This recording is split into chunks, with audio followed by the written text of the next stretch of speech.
सबने पहले तो राम राम। बहुत आप इंतजार कर रहे थे। मैं थोड़ा सा नया नया लाऊ था, ये जगह मेरी छोटी पड़ गई। अगली बार मैं आप लोगों को निराश नहीं होने दूंगा। बहुत बड़ी जगह में अगला आयोजन करेंगे हम लोग।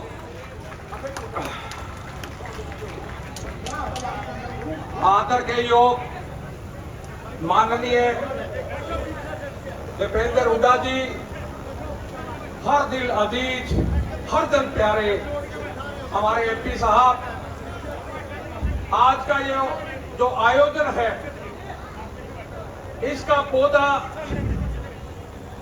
30 मार्च 2010 में हमारे आदरणीय हमारे महबूब नेता चौधरी भूपेंद्र हुड्डा जी ने लगाया था।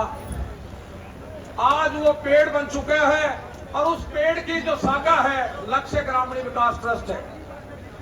और हम उम्मीद करते हैं कि आपकी रहनुमाई में, आपके आशीर्वाद से ये पौधा वट वृक्ष का रूप जरूर धारण करेगा। और आप लोगों का आशीर्वाद ऐसे बना रहे, उसी चीज से मैं ज्यादा समय आपका ना लेते हुए सिर्फ एक ही बात करूं। आज का जो मकसद है कोई राजनीतिक मकसद नहीं है मेरे भाइयों, ये समाज का जो मकसद है। शायद ऐसे ऐसे आयोजन बहुत कम हुए हैं जब समाज की बात करते हैं हम लोग। और ये असली पूछो तो आज का जो आयोजन है मेरी बेटियों को समर्पित है।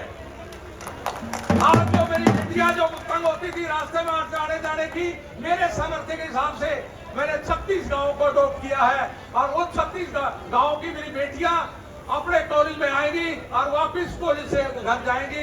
उसके बाद हमारे बस स्टैंड से लेके और कॉलेज की दूरियां लगभग 4 से 5 किलोमीटर है और वहां कोई साधन मेरी बेटियों के नहीं है। हमने ये तय किया कि किसी भी हल्के की, किसी एरिया की हो, जो बेटी सबसे पहले बेटियों को हम बस अड्डा छोड़ेंगे, फिर मेरी सारी बेटियों को जिस जिस गांव से आए वहां छोड़ के आएंगे। हमारा मेन मकसद जो था, फिर हमारा देखा हमने जब भी छुट्टियां होंगी तो मेरे बुजुर्गों को, मेरी माताओं को, बहनों को, जब भी श्रावण का टाइम आएगा या किसी धार्मिक स्थान की यात्रा होगी तो हम लोग, मेरी कोशिश है कि जिस दिन आएगा कोई भी मेरा बुजुर्ग, मेरी माता, मेरी बहना महरूम ना रहे किसी भी धार्मिक स्थान से। जैसे श्रावण का महीना आएगा तो मैं चाहूंगा जब भी छुट्टियां होंगी तो मैं अपनी माँ बहनों को अपने साथ लेके गंगा स्नान कराऊंगा, मेरे बुजुर्गों को गंगा स्नान कराऊंगा। तो मैं ये कहता हूँ मेरे भाइयों, आज ये पेड़ जो लगाया है ये आपके आशीर्वाद से लगाया है। इस लक्ष्य को आप लोगों ने सींचा है और आप भी सींचोगे। लेकिन मैं आप लोगों से वादा करता हूं, हम लोग कभी भी गलत काम नहीं करेंगे। इस जमाने में लोग अडल्ट्रेशन करते हैं, वो करते हैं, लेकिन हमने वादा किया था कि हम जो भी करेंगे समाज में करेंगे और कभी भी कोई गलत काम ऐसा नहीं करेंगे जिससे समाज का अहित हो। और जितना हमारे में सामर्थ्य होगा हम समाज की सेवा करते रहेंगे।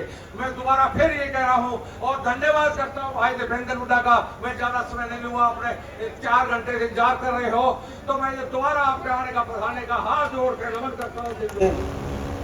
जो ये बहुत ही अच्छा एक शुभ कार्य और शुभ कार्य, एक शुभ दिन पे आज नवरात्रे जो है उनकी भी एक, तो उसके लिए भी मैं बहुत बहुत आपको माता रानी की कृपा सब पे बने। आप सबको बहुत बहुत शुभकामनाएं देना चाहता हूँ कि भाई नवरात्रे के ऐसे ये जो है माता रानी की कृपा बने, आपके घरों में ढेरों खुशियाँ आएँ। और आज से शुरू होते हैं और आज ऐसे ही दिन ट्रस्ट जो बलजीत रेड्डी जी ने बनाया है, उन्होंने एक बहुत ही अपने समाज सेवा का कार्य में कदम बढ़ाया है।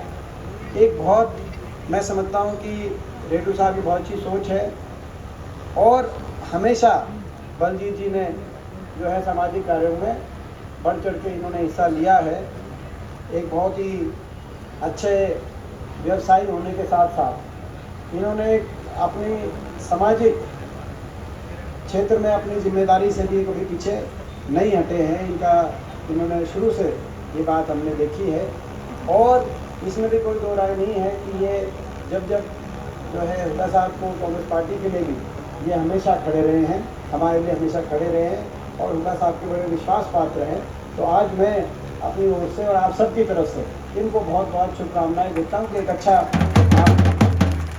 पूरे अपने क्षेत्र में, क्योंकि कोई भी जो कोई व्यवसायी श्रेणी में जो भी आए, वो अपने जड़ों को अगर भूल जाए तो वो कोई अच्छी, मैं समझता हूँ, मिसाल नहीं होती। हमेशा अगर आप आगे जाओ तो अपने जो है अपने इलाके में अपने लोगों के लिए कुछ करने के लिए प्रयास प्रयत्न करो, तो वो एक मैं समझता हूँ बहुत बड़ी बात है। ज़्यादातर लोग भूल जाते हैं, लगभग सारे ही भूल जाते हैं। अगर किसी का क्या कहते हैं बिजनेस फील्ड में कोई अगर कदम आगे बढ़ जाए तो लगभग बहुत ही कोई विरला कोई ऐसा उदाहरण होता है जो अपने जो है यहाँ से कोई अपना जो इलाका है, अपनी जो जड़ें हैं, अपने जो लोग हैं, उनको जो है अपनी याद करते हुए और वहाँ पे भी प्रयत्न करते हैं। तो आप उसमें मैं समझता हूँ कि ये एक बहुत अच्छा वो है। और हमारे लायक जो भी कभी भी कोई जैसी बात होगी हम आपके साथ हैं। बाकी इस आपके प्रयत्न, आपके प्रयासों में, बाकी ये कोई सामाजिक मंच नहीं है तो इसलिए कोई राजनीतिक बात मैं जो है राजनीतिक तो देखो, राजनीतिक तो जो है ज़्यादा तो नहीं, मगर आप कहो तो 2 शब्द राजनीति के, क्योंकि तो भाई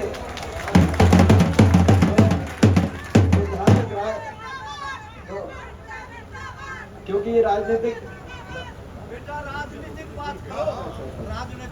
ना, ठीक देखो, राजनीति की बात तो मुझसे ज़्यादा आप समझते हैं। हम तो, हमारे बड़े बुजुर्ग बैठे हैं, हम तो आपके बच्चे हैं। आपने हर तरीके का समय, हर तरीके का टाइम, हर तरह की सरकारें देखी हैं। आज हरियाणा में क्या स्थिति है मुझसे ज़्यादा आप जानते हैं। आज से 9 साल पहले एक बड़े बहुमत के साथ सरकार बनी देश में भी, हरियाणा में भी। और 9 साल बहुत बड़ा टाइम होता है किसी भी सरकार के चाल चलन, चेहरे, नीति, नियत और धरातल पे कोई परिणाम, जमीन में क्या परिणाम आए, उन सारी बातों को देखने के लिए कि सरकार किस दिशा में लेके जाना चाहती है प्रदेश को, देश को। बहुत लंबा समय होता है 9 साल।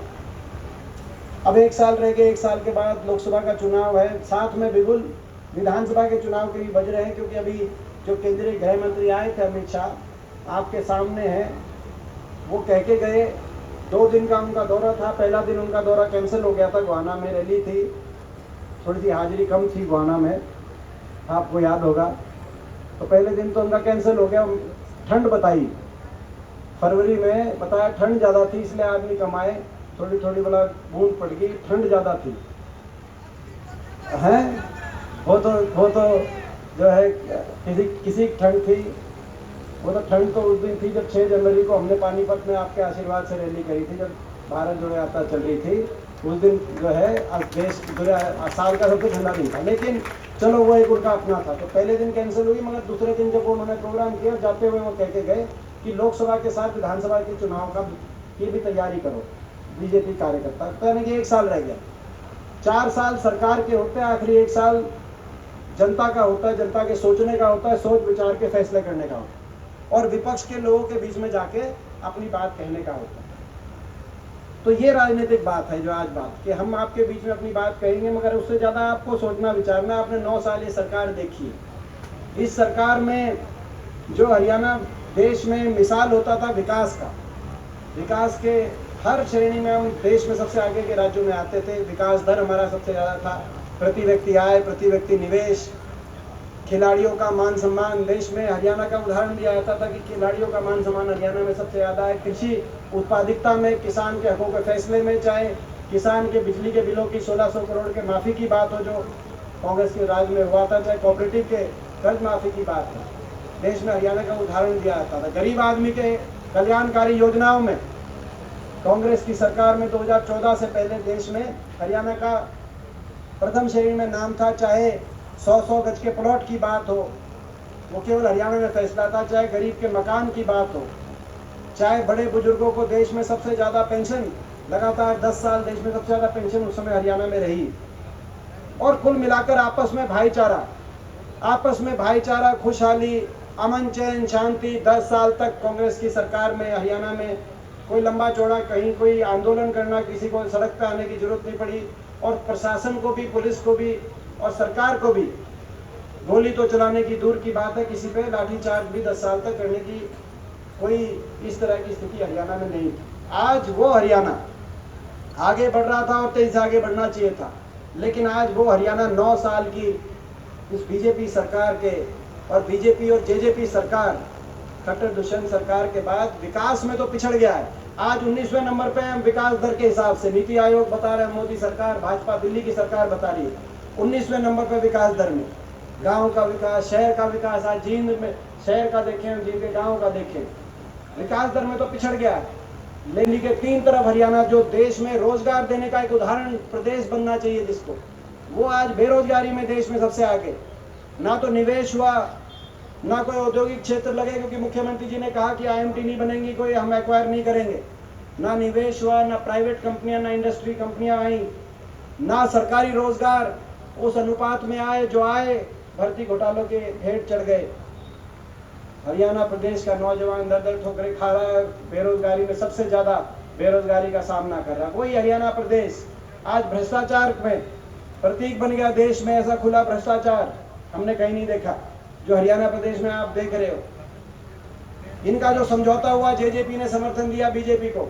आपको पता है ये समझौता कोई आदर्शों के, मूल्यों के और राजनीतिक नैतिकता के आधार पर समझौता नहीं हुआ। ये समझौता केवल भ्रष्टाचार की लूट के, छूट के आधार पर हुआ।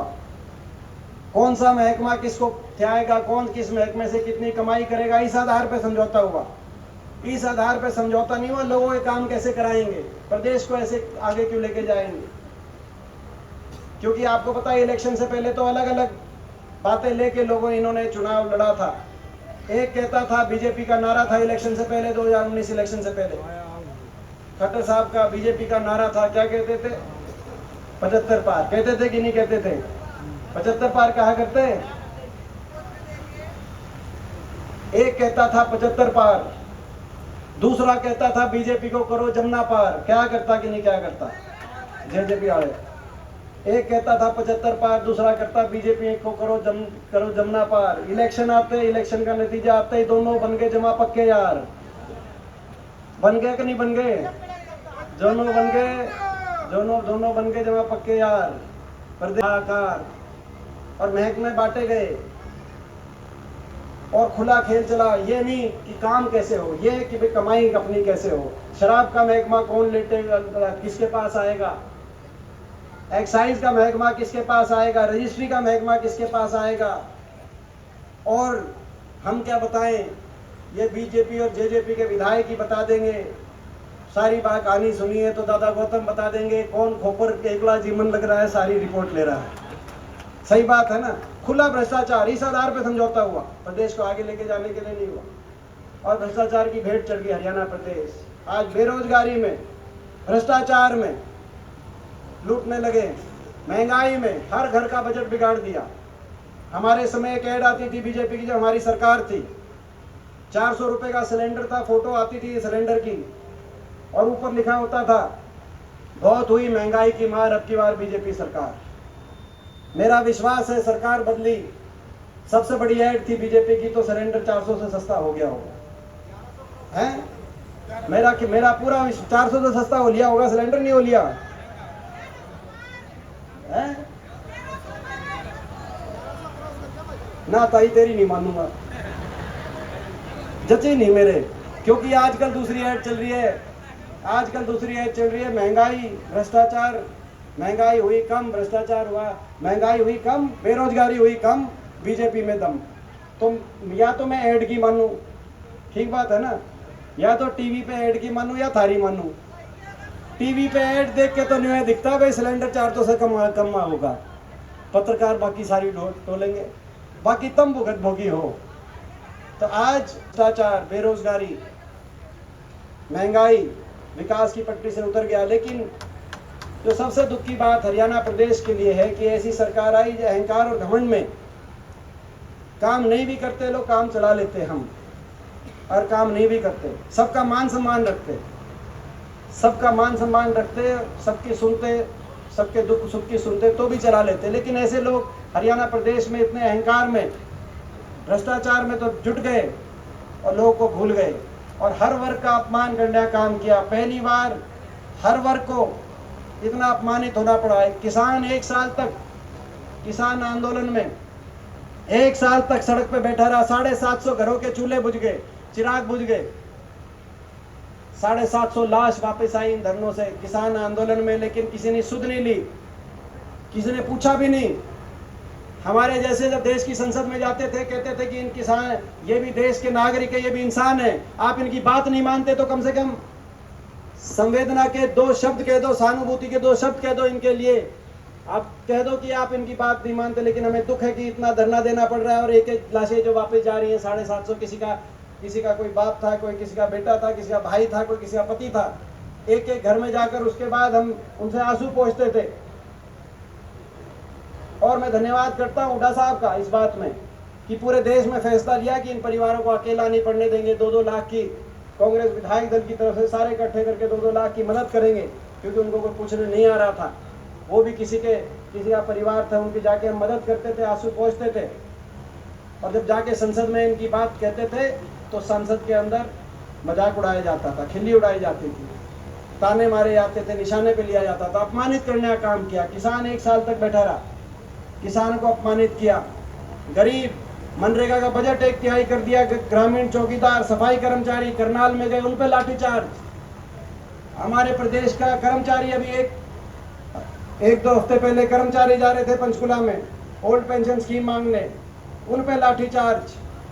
स्कूल के छोटे छोटे बच्चे 9 साल तक स्कूल में शिक्षकों की भर्ती नहीं हुई, बच्चों को धरने में बैठना पड़ा। कोई ऐसा वर्ग नहीं जो इस सरकार में सड़क पे आया ना। स्कूल के छोटे छोटे बच्चों से लेकर बड़े बुजुर्गों की पेंशन कट गई, 5 लाख बड़े बुजुर्गों की पेंशन कट गई। उनको प्रदर्शन निकालना पड़ा, धरने निकालने पड़े। रोहतक में एक प्रदर्शन निकल रहा था, इसका नाम रखा जा रहा था कि थारा फूफा जिंदा है, मृतक घोषित हो गए थे। उनका एक प्रदर्शन का नाम था, आपने भी देखा होगा। बड़े बुजुर्ग, कर्मचारी तक, व्यापारी, छोटे व्यापारी से लेकर मजदूर तक, और मजदूर से लेकर खिलाड़ियों तक, हमारे देश की शान खिलाड़ी जो ओलंपिक के सारे मेडल विजेता, उनको भी बैठना पड़ा जंतर मंतर पे। और वो भी जब जंतर मंतर पे बैठे तो उनका भी अपमान एक बीजेपी के एमपी ने कहा कि ये एक विशेष प्रदेश से हैं।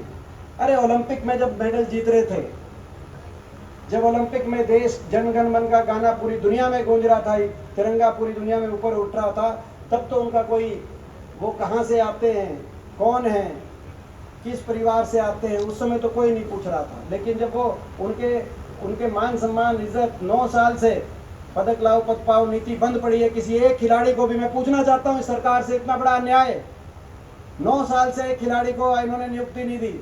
हमारे समय 780 खिलाड़ियों को अलग अलग पदों पे नियुक्ति मिली थी, हर बात से ऊपर उठ के मिली थी, और बिना भेदभाव के सबको मिली थी। जो आज खेल मंत्री हैं संदीप सिंह, उनको भी उस समय डीएसपी की नियुक्ति मिली। बबीता फोगाट को भी डीएसपी की नियुक्ति मिली। हमारी बहन को योगेश्वर दत्त, जो हमारे शान है देश की, उनको भी डीएसपी की नियुक्ति मिली। हर खिलाड़ी को मिली। आपने 9 साल से, हमारी बहन शाक्ति मलिक पिछले ओलंपिक में मेडल लेके आई थी, लेकिन उसको भी धरने देने के लिए जंतर मंतर पे बैठना पड़ा। और वो जब बैठी तो वो सारे खिलाड़ी बैठे तो उनका तिरस्कार।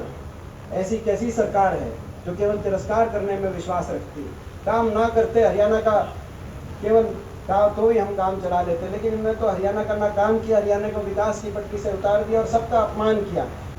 मैं आप सबसे पूछना चाहता हूँ, 1 साल आपका सोचने विचारने का, हम तो लड़ रहे हैं इनसे, हम तो लड़ रहे हैं। अकेलापन भी महसूस होता है कई बार संसद में जब जाके इनके खिलाफ लड़ाई लड़ते हैं, क्योंकि हरियाणा में 15 सांसद है, 14 बीजेपी के, राज्यसभा लोकसभा मिलाकर। तो जब कभी इनसे लड़ाई लड़ने के लिए वहां पे खड़े होते हैं तो अकेलापन भी मेरे महसूस होता है। लेकिन मैं आपसे पूछना चाहता हूँ, इस लड़ाई में, प्रदेश में बदलाव परिवर्तन की इस लड़ाई में, आखिरी 1 साल में, भाई ये लड़ाई आप कहोगे, आपका साथ और आपका आशीर्वाद अगर होगा, आपका साथ आपका आशीर्वाद मिलेगा तो इस लड़ाई को, तो भाई मैं पूछना चाहता हूँ, ये लड़ाई लड़े या कि नहीं लड़े, मैं आपसे सबसे पूछना चाहता हूँ। क्योंकि आज प्रदेश में लोग बदलाव चाहते हैं।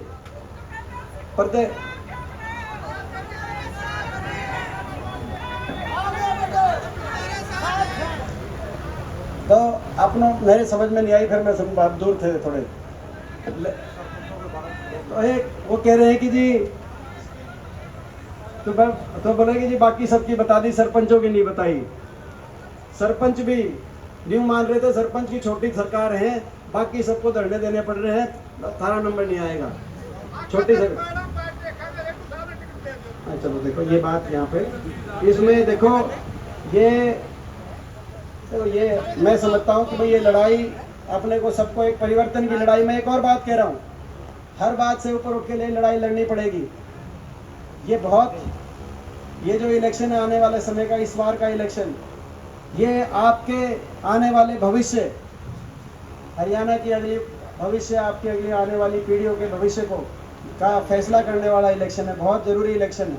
थोड़े कहीं को ज़्यादा समझना, क्योंकि मैं वहाँ तक जो है वहाँ बैठ के मैं लड़ाई लड़ता हूँ, जो मैं देखता हूँ इनके पास सत्ता बल है, धन बल है, हर तरीके की शक्ति इनके पास है। लड़ाई, लोग बदलाव चाहते हैं, लोग पिछली बार भी बदलाव चाहते थे, 75 पार की हवा निकाल दी थी इन्होंने, आपको याद है, मगर धोखा बन गया आपके हमारे साथ, हरियाणा के लोगों के साथ। बहुत लोग इनके साथ जाके सौदेबाजी कर गए।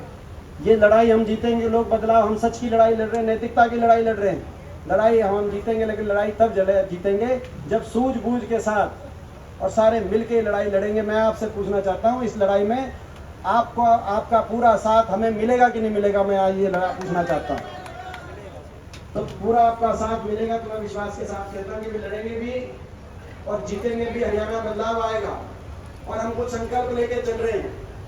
हरियाणा को दोबारा से विकास की पटरी पे लाके हरियाणा देश में नंबर 1 पहुंचे, कुछ संकल्प लेके हम चल रहे हैं। इसीलिए हमने एक कार्यक्रम शुरू किया, हाथ से हाथ जोड़ो। मैं 3-4 संकल्प कहते हुए अपनी बात समाप्त करता।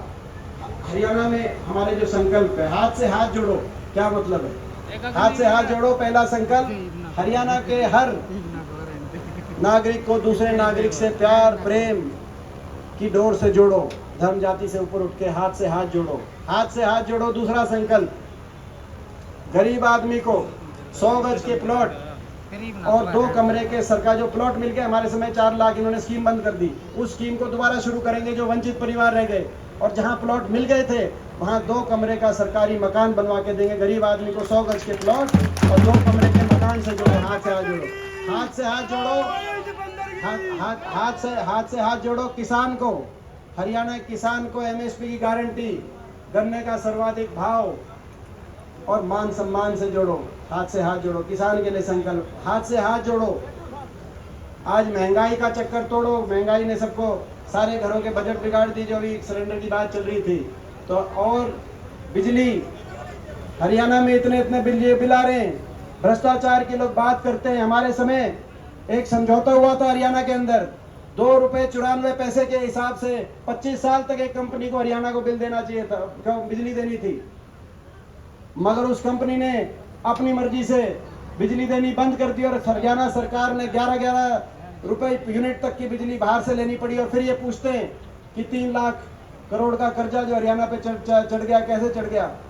बाहर से बिजली लेनी पड़ी और हरियाणा के उपभोक्ता को देनी पड़ी। आपका और हमारा पैसा, हरियाणा के हर नागरिक का पैसा, और उस कंपनी को, बड़े उद्योगपति घरानों को फायदे पहुंचाने की बात करते हैं। आपको भी पता है वो कंपनी कौन सी थी, मैं नाम नहीं लेना चाहता। ये बात करते, खैर, मगर जैसे पिछली बार सरकार बनते 1600 करोड़ के बिजली के बिल माफ किए थे, ये भी हमारा संकल्प है। हाथ से हाथ जोड़ो, यानी कि हर हरियाणा के परिवार को 300 यूनिट फ्री बिजली से जोड़ो, हाथ से हाथ जोड़ो, ताकि एक महंगाई में एक राहत मिले। हाथ से हाथ जोड़ो। नौजवान को रोजगार से जोड़ो, हाथ से हाथ जोड़ो। हर शहर गांव को विकास की उस रफ्तार से जोड़ो, हाथ से हाथ जोड़ो। बड़े बुजुर्गों को भी नहीं भूलेंगे। सबसे ज्यादा तो धोखा बड़े बुजुर्गों के साथ हुआ। 5100 पेंशन पे कहा था समझौता, मेरे ख्याल 5100 पेंशन जो समझौता था वो भी आली होगी, शायद आली है कि नहीं आली? आपको याद होगा जब इनकी मेजोरिटी नहीं आई बीजेपी की, तो दुष्यंत चौटाला ने कहा था जेजेपी ने कि हम उस पार्टी का समर्थन करेंगे, हमारे 10 MLA हैं जो 5100 पेंशन देगी। हुड्डा साहब ने कहा कि ये हमारे कांग्रेस पार्टी के घोषणा पत्र में है। हम उस समय 2019 में कहा था कि हम 1 नवंबर 2019 से देंगे, यानी कि आज से 4 साल पहले शुरू हो जाती, और हर साल बढ़ाएंगे, आप हमारे साथ आओ। लेकिन केंद्रीय गृह मंत्री अमित शाह के घर चले गए, वहां पे इन्होंने बात करी और बाहर आके मीडिया में एक तरफ अमित शाह खड़े, एक तरफ खट्टर साहब, बीच में दुष्यंत, और इन्होंने कहा क्या कहा, समझौता हो गया, कांग्रेस के हाथ से नहीं दिलाएंगे 5100 पेंशन, हुड्डा साहब से नहीं दिलवाएंगे, हम बीजेपी से दिलवाएंगे, हमारा समझौता हो गया। जब भारत सरकार एक तरफ, हरियाणा सरकार दूसरी तरफ, तो भाई 5100 पेंशन भी, जैसे सिलेंडर सस्ते हो गए थारे 5100 पेंशन भी आ गई होगी, थारी नहीं आई। 5100 पेंशन बोलो, 5 लाख की पेंशन कट गई अभी जो है, तो भाई बड़े बुजुर्गों को भी नहीं भूलेंगे जिनके साथ इतना बड़ा धोखा हुआ। हाथ से हाथ जोड़ो, हरियाणा के हर बड़े बुजुर्ग को देश में डंके की चोट पे सर्वाधिक 6000 बुढ़ापा पेंशन से जोड़ो, ये हमारा संकल्प, ये हमारा संकल्प है। काली के मामले में आप आगे जाएं और हरियाणा दोबारा से देश में सबसे आगे पहुंचे। इन संकल्पों के साथ हम एक लड़ाई लड़ रहे हैं, हरियाणा में परिवर्तन की लड़ाई लड़ रहे हैं, हरियाणा को बचाने की। और कर्मचारियों को ही कह रहे कि भाई कर्मचारी का बोल रहे हैं, तो भाई हाथ से हाथ जोड़ो, कर्मचारियों को ओल्ड पेंशन स्कीम से जोड़ो। तो इस संघर्ष में, इस लड़ाई में मुझे पूरा विश्वास है कि आपका पूरा साथ और आशीर्वाद मिलेगा। एक बार दोबारा से हाथ उठाकर आप साथ आशीर्वाद भी, और ये बलजीत जी को भी, भाई आपको भी इनका सबका जो है साथ मिला है।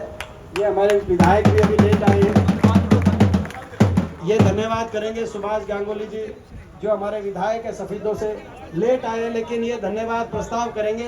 और रेड्डू साहब आपको दोबारा से बहुत बहुत शुभकामनाएं। आश्वासन देते हैं कि ये चौधरी भूपेंद्र सिंह हुड्डा और दीपेंद्र सिंह हुड्डा जी हैं, ये मात्रा भी गलत नहीं लगाते अपने वायदों में, गलत एक मात्रा की भी गलती नहीं छोड़ते।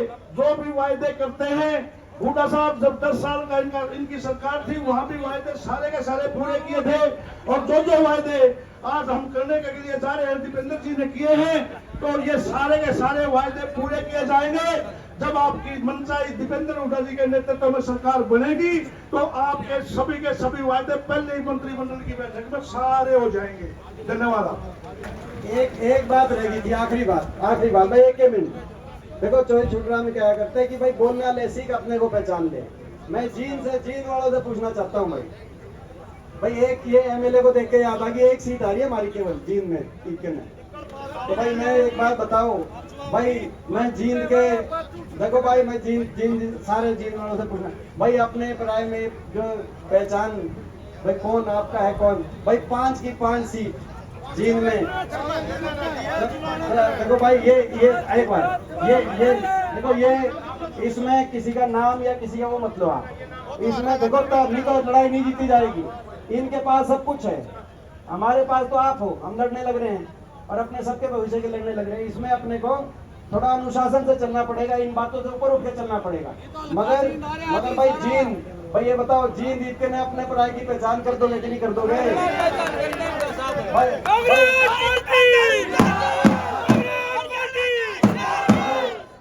तब मैं यहाँ से पूरा आशीर्वाद भाई, जींद से पूरा आशीर्वाद राखियो, बाकी काम मेरे पे छोड़ दो, बाकी सारी गाड़ी पार है।